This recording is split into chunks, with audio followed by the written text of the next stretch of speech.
That's amazing. Guys, listen up, please. We're good? Yeah. All right.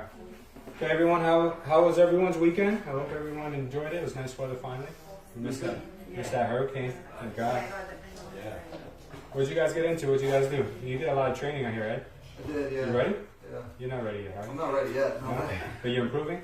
I'm definitely improving. Every time a little more, right?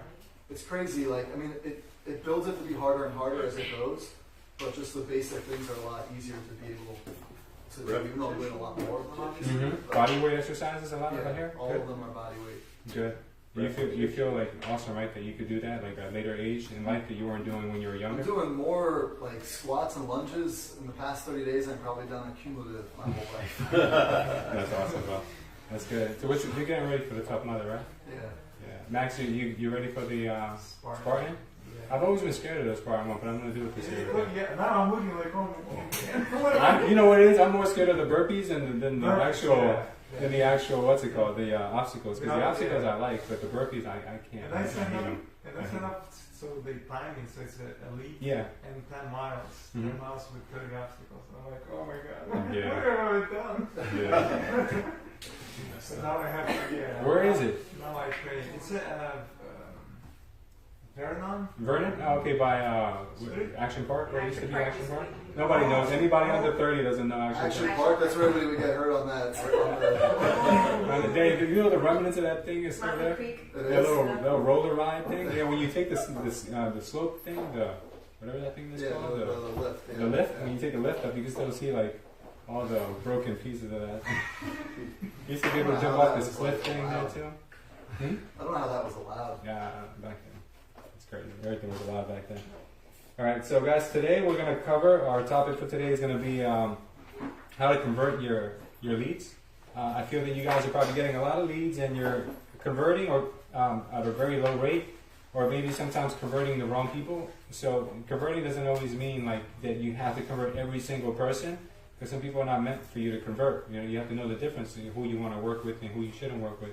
So we're going to cover all of that today, and I'm glad Tom's here because he is the master of dialogue. So I think this is important for you guys to always understand, because sellers and buyers alike, you don't want to work with everyone. Investors too. Investors sometimes are the worst people to work with because they're just not realistic.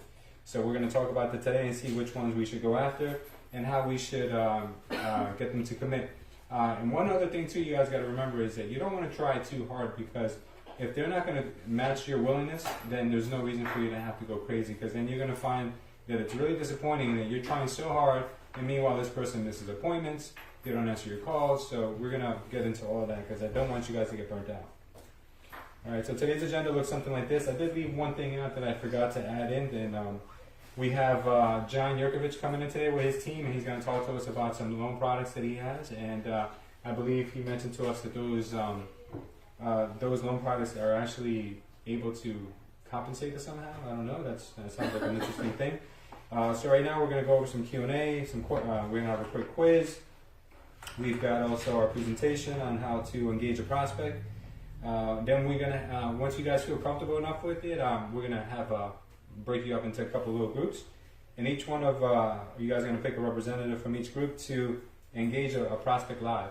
So not only are you guys going to obviously practice it with your colleagues, your teammates, but you're actually going to call someone live. That's just going to be really, really interesting, because we'll all learn from it and not obviously, make fun of anyone, but these things are important. And Sophie says she's going to go for the team, so that's good. So Yeah, that's great. Love it, so We're good. good. All right, so we're going to try that.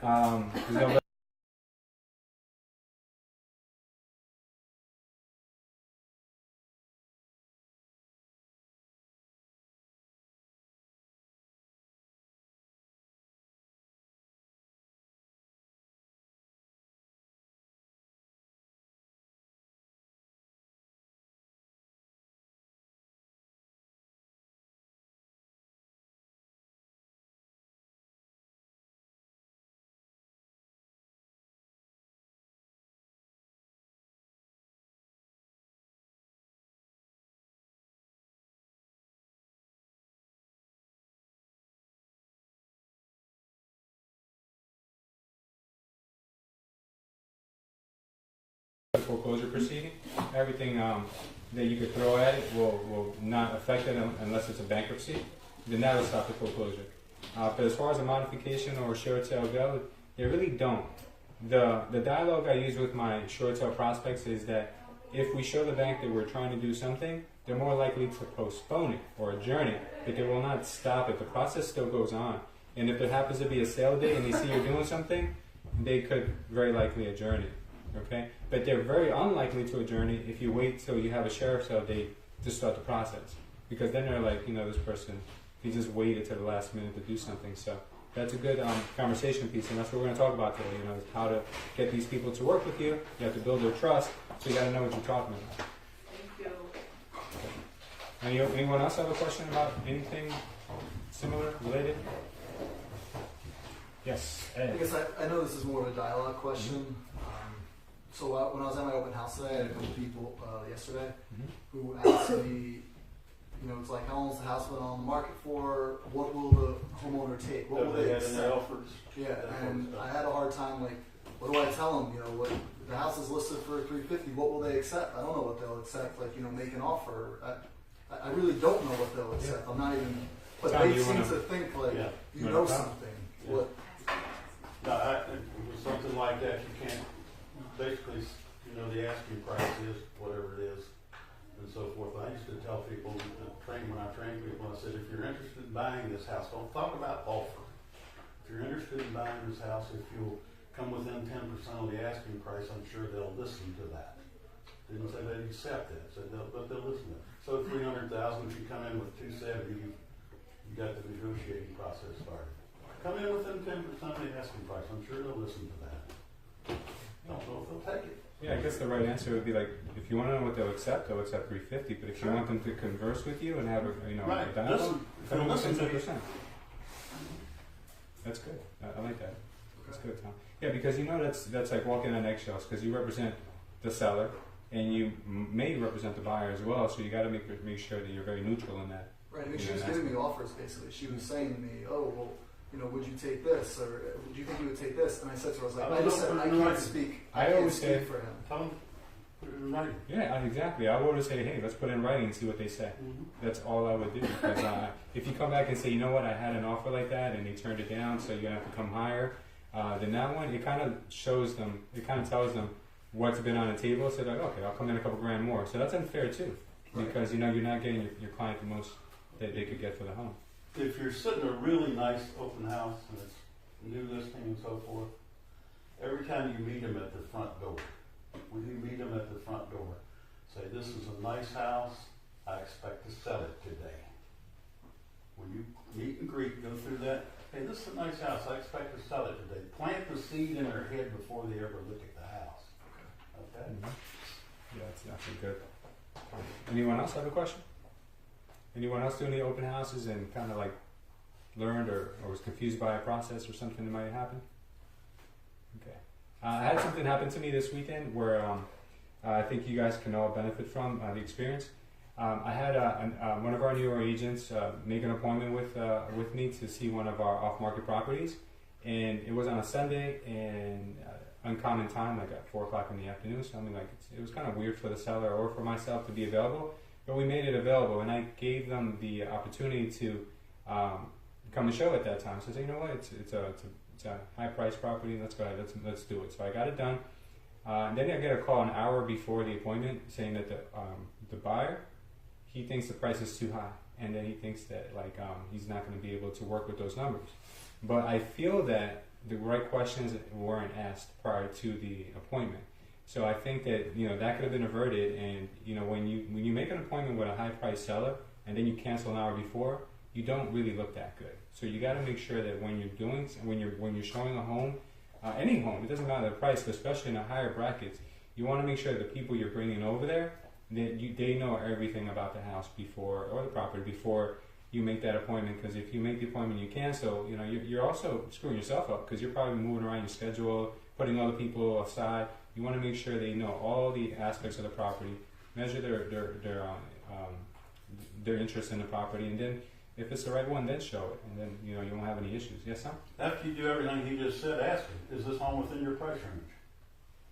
Before you ever go through is this within your price range? See Yeah. if you can get them to come up and say yes before you ever try. Yeah, don't surprise them with the price or No. with the taxes or with the. The asking Don't price surprise is such and such. Is this within your price range? Yeah, it's okay for them to say no. Just move on to the next property. Yeah. Yes. Yeah. So I don't show anything unless I have a pre-qualification letter. that's great. So who can tell me what the 3 things you need to ask every buyer? I know Claudia knows. Anyone else? The 3 things you need to ask every buyer before you decide to take them out. Tom, you have one? Well, ask them their price range. Ask them what they're looking for. Mm-hmm. Their wants, their needs. Mm-hmm. What else? That's good. And of course, Claudia, you want to give me one? Pre-approval. Give me one. Are you working with an agent? Yes. Are you working with an agent? Thank you. Have you been pre-qualified?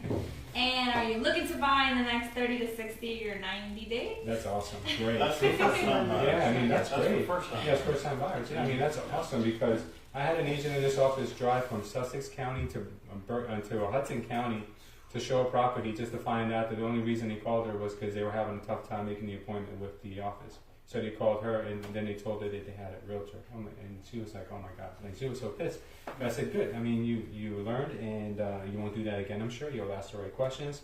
So all of you, I don't want any of you getting burnt out over buyers because buyers could be a very, very lucrative thing if you know how to weed them out, but they could also be your demise. Huh? Do you have an agent? Well, yes, we do. Well, could I ask you a question? Yeah, do you feel like they're showing you all of the inventory? Mm-hmm. Yeah. You feel like they're showing you all? Well, we don't know. Well, we've got access to all the inventory. I'll show you all the inventory. Yeah. Still. Yeah, we'll get into more details about that dialogue later. Yeah, absolutely. I mean, look, you want to ask the right questions. So the right questions, are you working with another agent? And if they say yes, but then there's some hesitation in their voice, like, yes, you know what, then you know you may have something. But if they say yes, and I just need you to show me this house so I can make my offer with the agent, then you know, hey, don't waste your time.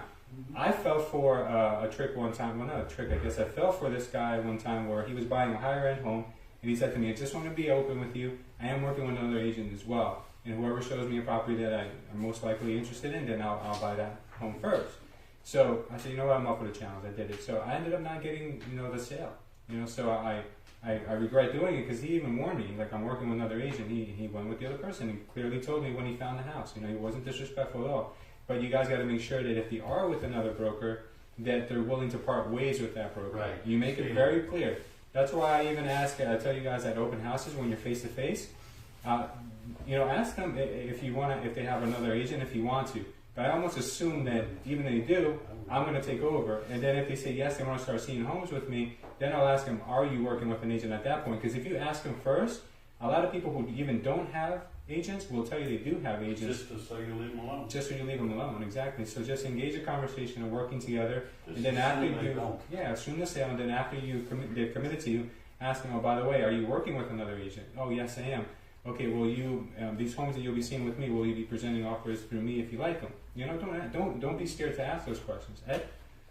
So, I guess now that you guys are talking about this, it brings up something that happened to me recently. An old coworker of mine from a prior job, 2 jobs past, asked, wanted to meet with me, and I thought it was more of like an investment thing, since a lot of the stuff that I push, that's what people are seeing that I'm doing. Mm-hmm. So we sit down, he asked me, what are you up to? I explained to him, investing, I do real estate, blah, blah. He says, okay, he's like, I'm going to get my license. I'm going to buy a property, but I'm waiting to get my license so I can be the agent. He asked me if I have a mortgage broker to get him pre-approved, because he wants to go through a channel that he trusts. I put him in touch with a mortgage guy. He gets pre-approved. I email him back once he gets the pre-approval letter, and I say, okay, like, hey, I noticed you got pre-approved. What's your criteria? What are you looking for? You never expressed to me. Basically, he didn't express to me that he was looking right now. This was going to be in 6 months when he was done with his course. Sure. So he says, no, I'm not really looking right now. I'm just, I just wanted to kind of see what I would be able to get. So I left it alone. And then he ends up texting me the other day and was like, hey, I went to like an open house or whatever, and I made an offer. Do you have an attorney for me? So I feel a little slighted because I thought I would have, if he was going to go make an offer, he would have called me. I mean, I didn't do any work besides. Oh, you will do the work afterwards, though, yeah. because you know how hard it is to close these deals. No, I'm just saying, I didn't even put an offer or anything. No. So that's what I'm saying. I'm not doing any work at all besides I gave him an attorney, I gave him the mortgage guy, put the pieces together, and now he's basically, that agent's getting a dual agent because he called them on Zillow or whatever and didn't even ask me. I felt that I tried. No, it's your fault. I know. So where did I You didn't educate him. completely like. You didn't educate him. I think what you could have done to prevent that is telling them, listen, in the meantime, before you buy a home, I know you may tend to go to an open house or two, and in the event that you do, take some of my business cards and show the agent that you're working with someone, because if not, you're going to end up getting represented by the same person that is representing the seller. You may not like that because you may be at a disadvantage. So he didn't know. He probably just thought he had better odds. Yeah, you didn't Because I educate did him. say, like, when you go to the open house, tell them that they're going to bombard you and tell them you're working with an agent. I didn't go with. You want to make a trade? I tell you what we'll do. I'll look for houses for you. And when I find something I think you're interested in, I'll make sure you're the first person I call. And the trade is, when you go out and look at open houses or anything like that, you don't buy from somebody else, you're going to call me if you find one you're interested in. Sound like a fair trade?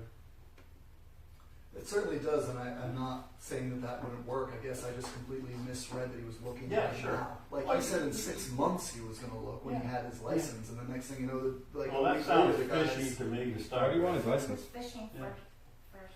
That sounds fishy to me to start with. Oh, I'm not going to buy it until I get my license. I never heard it. I never heard anybody say that before. I tell you so. It's okay. There's more buyers. Used you No, like I'm not. That's why. He's using you like a really good one. No, It's not it happens to me too. No, it's not. That's why I'm asking. I mean, I just felt like I was Yeah. yesterday when he texted me. I was like, "You're an attorney." I was like, "Whoa!" Like, for what? Find your own. Boom! attorney. Like, Not disturbed. He's gonna call you too and ask you about like inspection issues and Sure. call you for everything. Yeah. Agent. That's why I say I'm going to do the work. I see it. Call your agent. Oh, you're in? Yeah. So that's good. Yeah. Well, I guess the rule there too. I mean, the lesson to be learned there too is open houses do work. 'Cause that, so more open I houses. got 2 deals out of it. Look at them. That's good. I'll let you know at the end of the week. You know what's gonna happen though, Ed? I'll be honest with you.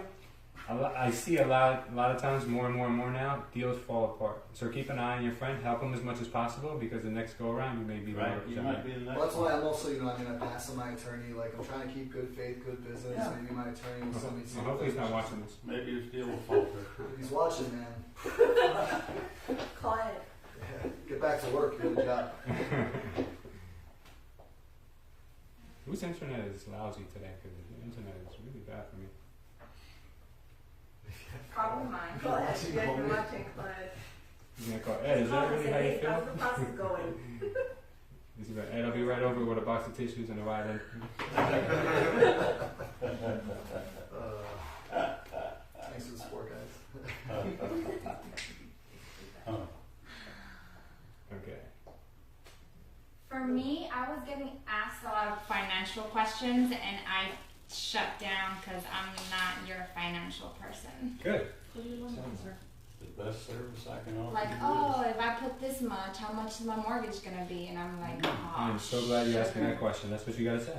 And then refer it out to the person who does the loans. The best service I can offer you is have you meet with our mortgage rep. The benefit is he'll be able to answer all these questions for you. And they want to know how much their mortgage payments would be?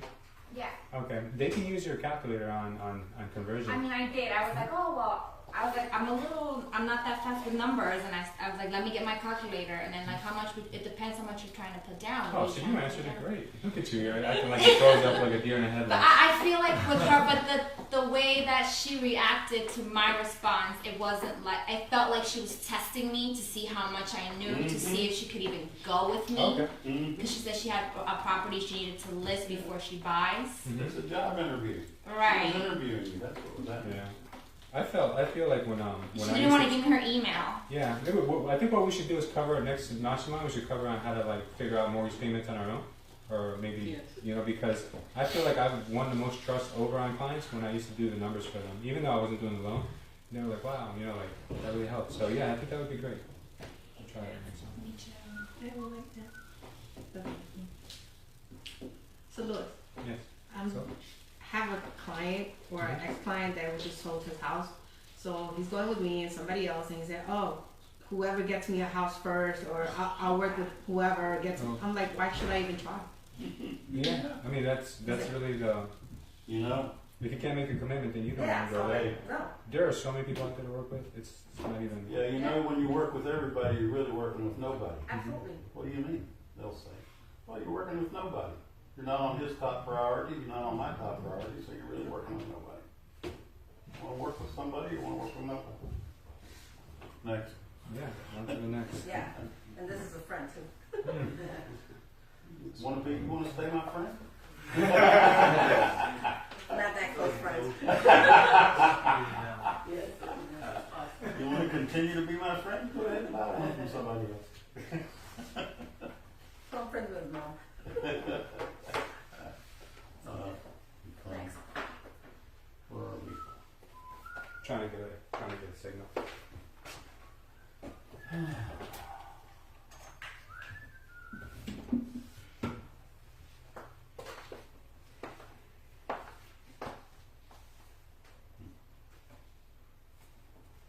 Anyone have another question while I wait for this to? Feels like I'm on, yes, feels like I'm on dial-up. What's a good dialogue for someone who is saying that they want to, they have to sell their house first before they can buy the next? The best service I can offer you is, we'll take a look at your house, see what you have to do to get it ready to sell. We'll run the numbers on what you have to get for that one in order to buy something else. You should know what you're gonna get before you try to move up, what do you think? You try to get in their house. You want that listing first. You try to get in their house. It's service and benefit. This whole business is nothing but services and benefits. That's all. It's really what you get paid for, not the list. That's all it is. Yeah. You don't sell anything. You provide services for people. I have a question. Last week, I went to this woman's house. She's losing her property in a foreclosure. And she said, okay, meet me in my backyard. So I said, no problem. Met her in the backyard. We were there for like 2.5 hours. She told me her whole entire life story. And then she said, Star, come back on another day when it's light. So I said, okay, I can be here on Saturday. 4 o'clock good for you? She said, okay, that's good. So I went back Saturday. We managed to make it to 5 o'clock. Another 2.5 hours, and she still didn't sign. At the end, she said, oh, my son is on the mortgage with me. So I'm really going to sign with you, but I want to come to your office to do it. I said, I have the papers right here, and I didn't know your son was on the mortgage with you. And at the end, she said to me, I really just want to be your friend. Oh no! Get out of here. She was just lonely. She's lonely. So I would like it a lot more as a friend if you sold your house. And she drank a whole bottle of wine. I was thinking, I hope she doesn't get too drunk to sign these papers, you know? All right, good. That's a good story. All right, so we're gonna do our quiz real quick. Danny, I had your computer on the fling Wi-Fi. It doesn't affect it, right? My friends need another bottle. All right, guys. So Bring another bottle, yeah. I need 2 bottles. everyone who is watching at home, go to join.quizizz.com. Quiz is QUIZIZZ.com. The game code, let me get out of the way, I'm not sure if you can see it, is 333009. Where's Ella? I'm sure she should be watching. Playing. From home. Yeah, this one's easy today, guys. So everything's a 30-second question, so we'll be done with this in pretty quick. Any math? Math? Is there math? I don't think so. I just gave you guys some, I know there's a lot of new agents, so I gave you guys some underhanded pitches. So we could learn something from it though. Was that 333009? Okay. Yes. You want me to learn it, Danny, or that's good enough? Yeah, no, I don't need them.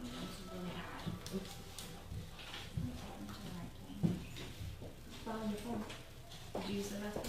I did on my computer.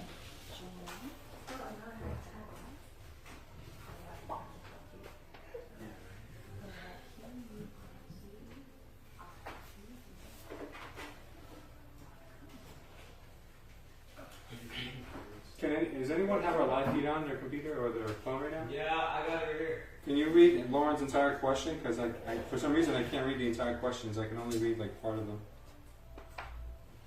How do you get follow-up? I got that part. I don't get the part that How says do you twice. follow up leads with you right away? Twice I've had people get to the pre-approval process, then tell me they've decided to put everything on hold and contact them in a month or the future. Okay, so they've been pre-approved and then they stop. You put everything on hold. Okay, good. Lim says heart. I don't know how to answer that one. All right, well, we're waiting for everyone to sign up. Lauren had a question about how do you get people to stay motivated while they go through the pre-approval process. She's had 2 clients who have been pre-approved, and then they said they want to take their time and wait.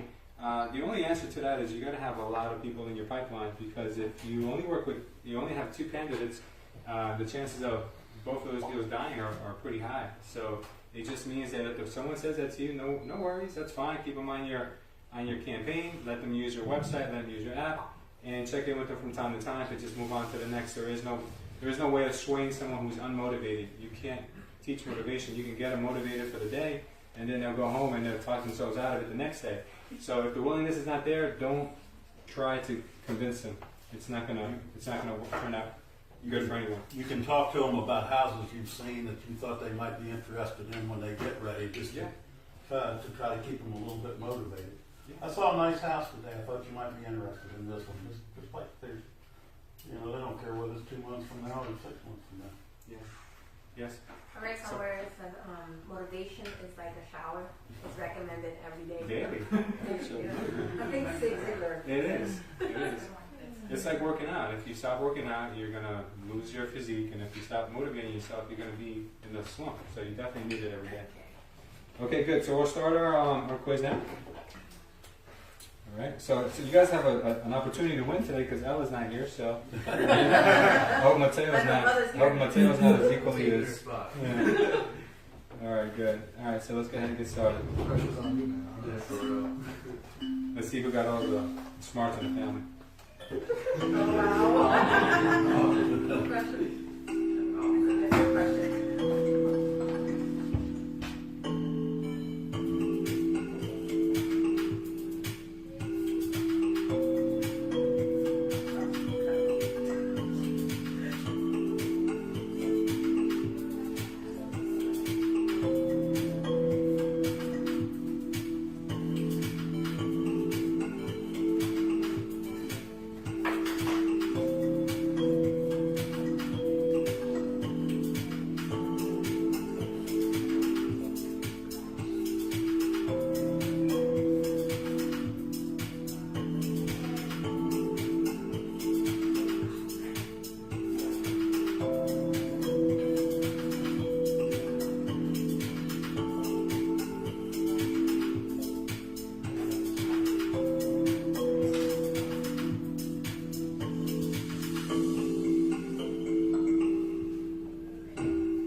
Okay, guys, so Joe looks like he took first place.